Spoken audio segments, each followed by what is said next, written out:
议会定数委员会由赵吉林区里议长主持，副议长林志典、议员蔡玉辉、陈秋红、周家伟、陈坤和以及尹爱达利等多位议员出席。府方由副市长叶铁山率员列席，讨论这次新委会主要审定议程的草案。农业局、地政局宣读完毕。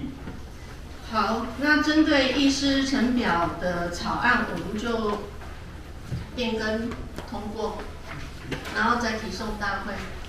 应第8次临时会议员提案，这次定期会预计在4月28号上午进行，应用少子化、台南市取消自由学区政策以及保护学生受教权检讨专案报告。除此以外，定数委员会另外暂定4月29号上午召开专案报告，探讨应用美国关税、台南市政府的相关对策。经过讨论，第1次定数委员会通过这届第5次定期会，自4月25到7月3号召开，期间将会进行各项提案审议、市长施政总报告、各部门业务报告以及质询、市政总质询以及专案报告等议程。记者张世维采访报道。